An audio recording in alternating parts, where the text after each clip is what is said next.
একটু ডিপলি চিন্তা করলে আপনি বুঝতে পারবেন কিছু কিছু মানুষ আমাদেরকে অনুপ্রাণিত করে। তারা বিহাইন্ড দ্য সিনে থাকে, সবসময় পিছনে পড়ে থাকে, পর্দার অন্তরালে। আমরা কিন্তু বুঝতেও পারি না যে এই মানুষগুলো আমাদেরকে অনুপ্রাণিত করছে আমাদের সফলতার জন্য। তাদের প্রচেষ্টা, এই জিনিসটা কিন্তু আমরা বুঝতে পারি না। আসসালামু আলাইকুম। আজকে আমি শেয়ার করছি একদম সকালবেলার নাস্তা থেকে।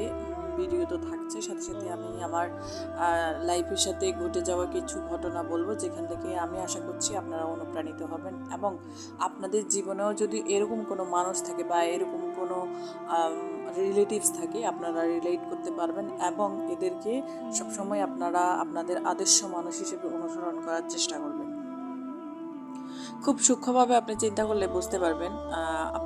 দেখা যাচ্ছে আমরা খুবই একটা খারাপ সিচুয়েশনে যাচ্ছি, অড সিচুয়েশনে যাচ্ছি, যে সিচুয়েশনটার জন্য আমরা খুবই প্রস্তুত ছিলাম না। যেমন আমরা ফেসবুক ইউজ করতেছি, টিকটক ইউজ করতেছি, বিভিন্ন সোশ্যাল প্ল্যাটফর্ম ইউজ করতেছি। তো এই যে আমরা সময়টা নষ্ট করছি ছাত্র জীবনে, তো সেখান থেকে কিছু কিছু মানুষ থাকবে, তারা আপনার রিলেটিভস হতে পারে, অথবা দূরের কেউ হতে পারে, বা আপনার শিক্ষক হইতে পারে, যে কেউ হইতে পারে, বা আপনার বাবা হইতে পারে। তারা আপনাকে কিভাবে ইন্সপায়ার করবে, ঠিক এটা ধমকের মতো হয়, অথবা আপনাকে একটু ছোট করে আপনার জিদটাকে যেন জাগিয়ে তোলা যায়, ঠিক সেরকমভাবে। যেমন আপনাকে বলতে পারে, হ্যাঁ তোমার কাজই হচ্ছে যে সোশ্যাল প্ল্যাটফর্মে থাকা, টিকটক করা, ফেসবুক দেখা, তোমার তোমার কাজ নেই কি পড়াশোনা করা, তোমার কাজ নেই কি ভালো ছেলেদের মতো রেজাল্ট করা, ভালো মেয়েদের মতো রেজাল্ট করা, ওই অমুককে দেখো সে কত ভালো রেজাল্ট করছে, সে কি তোমার মতো সারাদিন বসে থাকে। এই যে কথাগুলো তারা আপনাকে বলছে বা আমাকে বলছে, কেন বলছে? যাতে আমরা সফলতার দিকে নিজেদেরকে বাড়িয়ে দিই, আমরা পড়াশোনা করি অমুকের মতো, ওই যে কারোর সাথে তুলনা করা।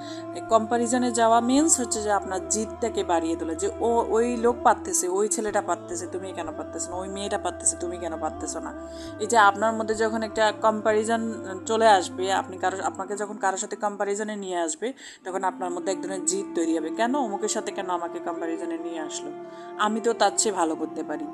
এই যে আপনার মধ্যে সেই জিদটাই তারা দেখতে চায়, এবং তারা আপনাকে সামনের দিকে যে কিভাবে নিয়ে যায়, আপনাকে যে কিভাবে অনুপ্রাণিত করে, আপনি সেটা কখন বুঝতে পারবেন? যখন আপনি জীবনের একটা পর্যায়ে যাবেন, তখন বুঝতে পারবেন। তার আগ পর্যন্ত কিন্তু আপনি কিন্তু তাদেরকে কখনোই বুঝতে পারবেন না, বরং তাদের প্রতি আপনার একটা ঘৃণা সৃষ্টি হবে, ক্ষোভ সৃষ্টি হবে, যে এই মানুষটা আমাকে কখনোই বুঝে নাই, আমাকে কখনোই হচ্ছে যে একটু সাপোর্ট করে নাই।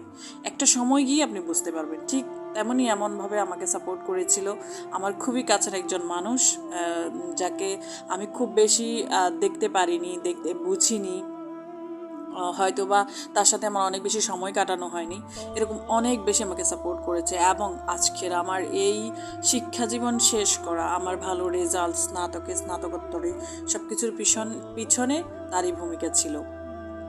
এবং আজ পর্যন্ত আমাকে আমার সব কিছুর জন্যই হচ্ছে যে সে আমাকে এখনও সাপোর্ট করে যাচ্ছে, যে এই জিনিসটা তুমি করতে পারবে না, এটা তুমি করতে পারবা না, হ্যাঁ তুমি বিসিএস দিতে পারবা না, তুমি সরকারি জব পাবা না। তার মানে হচ্ছে যে সে আমাকে ওই আমার সেই লক্ষ্যের দিকেই আমাকে পুশ করে দেয়। হ্যাঁ, আমাকে বুঝাতে চায় যে এই জিনিস তুমি করো, তোমার দ্বারাই সম্ভব। তো এই আলহামদুলিল্লাহ আজকের এই সিচুয়েশনে এসে বলতে পারবো যে আমি আসলে পেরেছি। এইসব মানুষ আমাদের জীবনে না থাকলে আমরা কখনো সফলতার দ্বারপ্রান্তে যেতে পারবো না। এই মানুষগুলো আমাদেরকে আসলে সব সময় সাহায্য করে যায়, সাপোর্ট করে যায় কেরিয়ার গড়ার ক্ষেত্রে, কিন্তু আমরা তাদেরকে চিনতে পারি না, বুঝতে পারি না। তো সকলের কাছে অনুরোধ থাকবে, যারা আপনারা স্টুডেন্ট আছেন, এই বিষয়গুলো খেয়াল রাখবেন এবং তাদের প্রতি কখনো ভ্রান্ত ধারণা রাখবেন না, এবং এই মানুষগুলোকে হচ্ছে যে নিজের আদর্শ মানুষ হিসেবে অনুসরণ করবেন এবং তাদের কথা মেনে চলবেন। ধন্যবাদ সবাইকে।